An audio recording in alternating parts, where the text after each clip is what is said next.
Nos últimos 5 anos, a construção civil perdeu 1 milhão de trabalhadores com carteira assinada.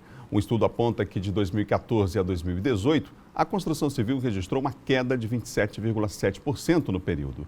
Aqui em São Luís, cresce a expectativa do setor, principalmente diante das discussões em torno do Plano Diretor de São Luís e a discussão da Lei de Zoneamento, Uso e Ocupação do Solo. Aqui no estúdio eu recebo o presidente do Sinduscom, Fábio Naus, para falar sobre esses e outros desafios do setor. Presidente, bom dia. Bom dia, muito obrigado pelo convite. Nós agradecemos. Presidente, o Índice Nacional da Construção Civil, que foi divulgado agora pelo IBGE, cresceu 0,19% em outubro, né? Esse é um dado recente. A parcela de mão de obra apresentou aí a terceira menor taxa do ano e o custo de material aumentou 0,25%. Quer dizer, o ano está terminando, a economia ainda engatinhando, a dificuldade ainda desse ano de 2019 também no setor que o senhor preside? A gente teve uma diminuição, nós tínhamos 3 milhões e 200 funcionários, né, colaboradores no Brasil, e hoje a gente tem menos de 2 milhões. A gente perdeu até mais do que esse 1 milhão. É uma situação que nesses últimos 5 anos a indústria efetivamente mesmo diminuiu mais de 30%, e a gente defende que não adianta ficar com os juros tão baixos se não tiver uma injeção no crédito. A gente precisa, essa indústria nossa, ela precisa muito de um crédito para que a gente tenha como ofertar para os nossos clientes, principalmente na área habitacional. E da tão famosa segurança jurídica que vai fazer esse arcabouço para que a gente volte a crescer. Comparado este ano de 2019 com 2018, o que é possível falar em relação ao setor? É um ano muito difícil, não é? Pois assim, estados, municípios e o governo federal entre si fez esse contingenciamento, não é? Então a gente ficou, o Minha Casa Minha Vida, ele está muito claudicante, aí nós estamos com os pagamentos atrasados, teve esse contingenciamento e aí a gente não tem conseguido avançar. Então 70% está ancorado nessa área habitacional e o Minha Casa Minha Vida responde a muito desse setor. E aí nós estamos aí numa preocupação muito grande, preocupação também já com o orçamento para o ano que vem, que está diminuindo mais de 50%. Então nós temos que nos reinventar, procurar novas formas de ter esse crédito para ofertar aos nossos clientes. É possível fazer um levantamento e observar, por exemplo, países como o México, onde há um investimento claro na área de infraestrutura e o Brasil continua com aquele déficit significativo e histórico, né, na área de infraestrutura. Isso aí, como eu falei, a insegurança jurídica ela é muito forte.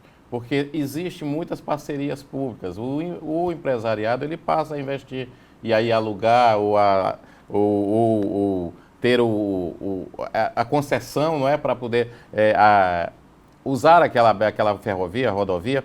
E aqui nós ainda estamos muito com uma insegurança jurídica, ainda tem muita burocracia, muitas leis que se conflitam e isso dificulta esse investimento. Porque nós sabemos que efetivamente o Estado hoje ele não tem condição de investir. Nós estamos passando a pior crise dos últimos anos, né? dos últimos 40 anos, essa é a pior crise.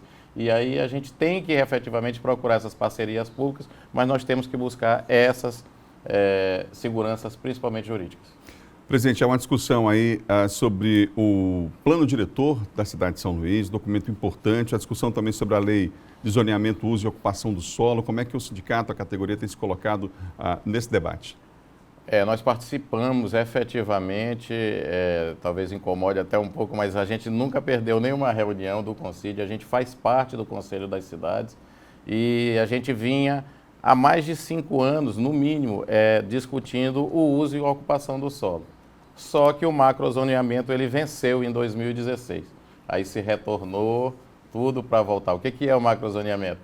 O que é a área urbana e o que é a zona rural. E aí é isso que está lá na Câmara agora sendo discutido. Estamos fazendo audiências públicas para que seja votado. Para que numa posterior etapa, eu imagino que a partir de fevereiro ou janeiro do ano que vem, se volte a discutir o uso e a ocupação do solo, que efetivamente é o que determina o que a gente pode construir, aonde pode construir, qual o gabarito, qual afastamento. E essa lei ela é muito importante, não só para a construção, mas acho que para a população em geral. O sindicato é favorável a essa proposta inicial que foi apresentada para discussão e análise nessas audiências públicas? Na verdade, a gente defende muito que a gente precisa dessa atualização.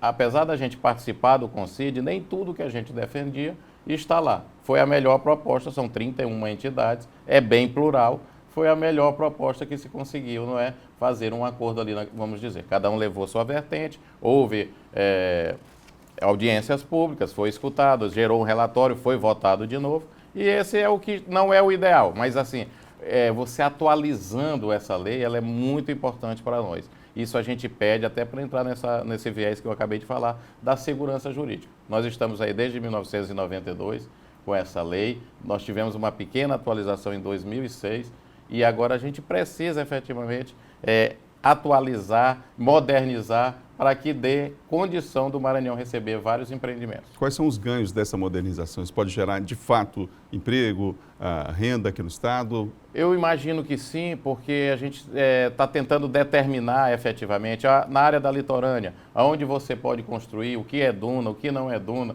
Aquilo ficava assim muito a ABC da pessoa que estava analisando esse processo, né? Então agora se visa ter uma noção exata de onde você pode, onde você não pode fazer construções, não só na litorânea, mas aí passemos também para a zona rural, onde nós temos ali o retroporto, onde nós temos um porto se implantando, e a gente precisa efetivamente saber o que é rural, o que é urbano, para que daí a gente consiga dar essa velocidade nos investimentos, fábricas de cimento, portos. O porto, nós temos uma vocação, não é? Muito grande para portos, não é? Nós temos um dos maiores calados aí do mundo. E a gente precisa de um retroporto e a gente precisa investir nisso, para que volte a gerar também empregos. E aí vai retroalimentar uma cadeia, inclusive a da habitação. Presidente, há uma preocupação natural com a questão ambiental. A gente está com um ecossistema frágil, uma ilha, né? Um ecossistema extremamente frágil, e há uma preocupação. O senhor entende que é possível, de fato, pensar esse desenvolvimento de forma sustentável, ou seja, geração de emprego e renda, sim, novos negócios, mas a preocupação de respeitar, inclusive, o meio ambiente e os devidos espaços. Durante as audiências públicas, por exemplo, um ponto que tem sido discutido é a ampliação da zona urbana, né? Espaços que antes eram considerados como zona rural, mas que a partir desse momento, quer dizer, aprovado esse documento, tem essa transformação. É possível buscar esse equilíbrio, presidente? É possível, é necessário. A indústria que a gente representa, ela tem muita preocupação com essa área ambiental. A gente, claro, que não quer destruir, nós moramos aqui. E, assim, na verdade, a gente quer, vamos dizer, formalizar o que tem hoje naquela área. Vamos dizer assim, foram construídos vários conjuntos de interesse social do Minha Casa Minha Vida. Então, aquela área ali, ela virou urbana. Então, ela está virando urbana porque ela já virou. Foi feito um processo que a Câmara votou para que aquela área fosse construída habitações de interesse social. E, fora isso, nós temos um grande problema, que eu chamo de indústria da invasão, que toma muito espaço e que vai urbanizando, e que vai fazendo, e vai chegando asfalto, vai chegando luz, e aquilo torna-se uma característica de urbana e não de rural. Então, o mapa, ele está procurando trazer uma clareza da nossa realidade para hoje. A questão das ocupações desordenadas, também fruto, claro, daquele déficit habitacional que a gente sabe que é nacional, não é só um problema só do Maranhão. Né? E o Maranhão tem o maior déficit habitacional. E São Luís acaba recebendo muito mais essa população, porque tem os maiores serviços de educação, de saúde, ofertas de emprego, não é? A maioria está aqui na capital. Então, a gente tem que pensar. Se a gente continuar sem atualizar uma lei dessa, ou se pensar maior a nossa capital, nós vamos continuar inchando e desordenadamente. A gente defende que haja a atualização dessa lei.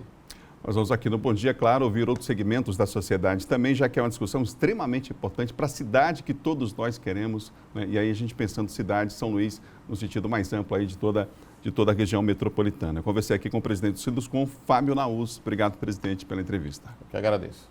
Bom dia.